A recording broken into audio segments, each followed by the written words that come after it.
नमस्कार, राशि मंथन में आपका स्वागत है। विविधता युति फल की जो है हमारी श्रृंखला जारी है और पिछली बार हमने राहु की युति का जो है वो एक भाग किया था, यानी सूर्य की और चंद्रमा की जो युति है राहु का, उसकी चर्चा हम कर चुके हैं। आज हम जो है आगे बाकी जो ग्रह हैं वो श्रृंखला लेके आए हैं। तो जैसा कि मैंने पिछले उसमें बताया था कि राहु जो है वो किस प्रकार का ग्रह है, तो आज उसके बारे में हम ज्यादा चर्चा नहीं करेंगे। कि राहु जो है हम इतना ही ध्यान रखेंगे कि भाई अतिवादी ग्रह है, यानी हर चीज को ये चरम पर पहुंचाता है और एक जुड़ाव का है, यानी इसको हर चीज चाहिए। इसीलिए इसको जो है सांप का मुंह बोला गया है कि वो हर चीज को अपने मुंह में लेना चाहता है, हर चीज को खाना चाहता है, प्राप्त करना चाहता है। तो इसमें जो ध्यान नहीं देना होता है कि भाई ये जो युति जिसके साथ भी बनाएगा उसके ऊपर प्रभाव कैसे ग्रह का है। अगर वो शुभ ग्रह का प्रभाव है, गुरु जैसे या शुक्र जैसे या बुध जैसे ग्रह का शुभ प्रभाव है, तो वो युति अच्छी बन जाती है। फिर वो जो कारक तत्व है उस ग्रह के, वो पूरी अवस्था में जो है प्राप्त होते हैं, और बल्कि वो खुद ग्रह इतने प्राप्त नहीं कर पाते जितना राहु प्राप्त करवा देता है, क्योंकि वो अति प्रयास करवाता है और उस चीज को हासिल करवा के मानता है। लेकिन अगर इनके ऊपर बुरी दृष्टि हो या बुरा प्रभाव हो, तो ये फिर इनके कारक तत्वों को विकृत करके वो बिल्कुल खराब कर देता है और वो जो है अच्छी होती नहीं मानता। तो अब हम आगे लेके आए हैं सूर्य और राहु और मंगल की। तो मंगल क्योंकि जो है इसका दीप्तांश 8 है और उसका दकिया 4, यानी ये युति 4 अंश के ऊपर बनी थी। तो 4 अंश के ऊपर पड़े तो ये अच्छा है। अगर ज्यादा नजदीक हो जाती है, यानी दोनों जो है बिल्कुल नजदीक आ जाते हैं, तो जो मंगल के कारक तत्व बिल्कुल जो है नष्ट हो जाते हैं और वो विकृत हो जाते हैं। तो यहाँ सबसे पहले हम ये देखेंगे कि भाई मंगल जो है वो किसकी चीज का प्रतिनिधित्व करता है। तो मंगल जो है वो शारीरिक बल का ग्रह है, भाइयों का ग्रह है, साहस का है, और फौज पुलिस डॉक्टर इन चीजों का जो ये ग्रह माना गया है। तो यहाँ ये है कि राहु अगर इसके साथ बैठ जाता है तो एक ताकत को कई गुना बढ़ा देता है। यानी ऐसा व्यक्ति जो है कभी हारता नहीं है, चाहे कोई लड़ाई झगड़ा हो चाहे मुकदमा हो। और यदि इसके ऊपर अच्छा प्रभाव है और वो फौज वगैरह में या पुलिस वगैरह में या कोई अच्छा वो डॉक्टर बन जाता है, तो बहुत ऊंचाइयां हासिल करता है। यानी वो अपने जो है अगर फौज पुलिस में है तो शहादत तक देने को वो तैयार हो जाता है।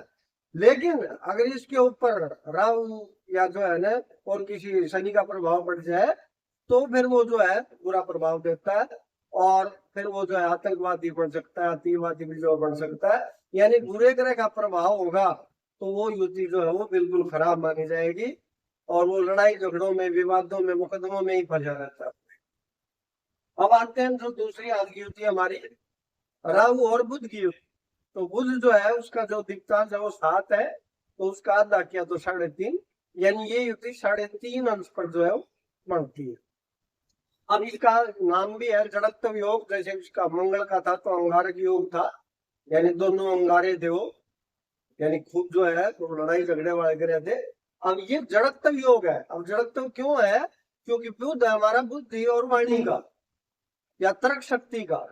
तो राहु अगर अच्छे प्रभाव में है ये युति, तो ऐसा व्यक्ति बहुत शातिर बुद्धि होता है और बहुत अच्छा वक्ता साबित होता है, हर चीज का उसके पास जवाब होता है।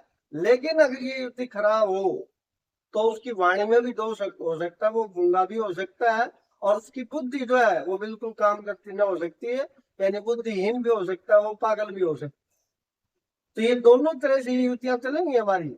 इसका मुख्य जो है कि भाई इसके ऊपर प्रभाव कैसा है वो मायने रखेगा।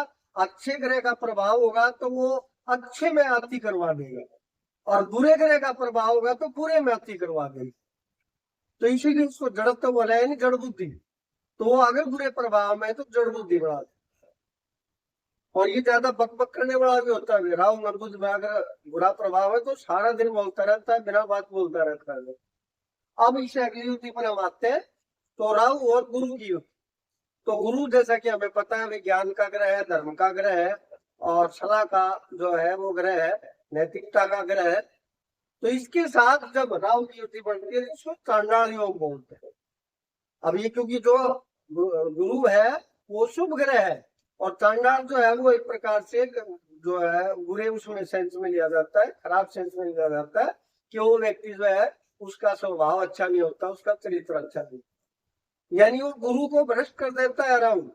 लेकिन वही बात है यहाँ पर भी कि भाई ये जो है प्रभाव किस ग्रह का है। अब ये युति क्योंकि गुरु जो है वो 9 है तो 4.5 के आसपास बढ़ती है। अगर ये 4.5 के आसपास ही है और किसी शुभ ग्रह की दृष्टि है फिर तो ये युति बहुत बढ़िया है। यानी उस तो फिर वो जो गुरु जानामा का गुरु होगा पूरे जो है विश्व में जो है वो लोकप्रिय होने की काबिलियत होगी, अच्छा प्रचारक होगा।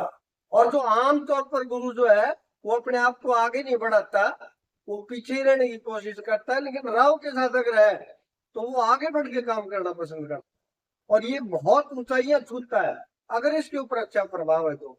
और अगर इसके ऊपर खराब प्रभाव है तो ये जड़ बुद्धि ये भी बढ़ जाता है और ये जिद्दी बन जाता है, लड़ाई झगड़े करता है और ये भ्रष्ट आचरण जो है इसका हो जाता है, चरित्रहीन हो जाता है। यानी और सलाह भी देता है तो किसी को गलत ही सलाह देता है कि भाई कोई जो है वो इसकी सलाह से बर्बाद भी हो सकता है। यानी ये जो है इसके अगर चांडाल इसका सचमुच में योग बना हुआ है यानी बुरे ग्रह का प्रभाव है तो ये युति बिल्कुल भी अच्छी नहीं मानी जाती। और अगर अच्छा प्रभाव है तो ये बहुत अच्छी युति है जो है साबित हो। तो आज के लिए 3 ग्रह हमारे, आगे हम शुक्र और शनि ले जाएंगे। नमस्कार।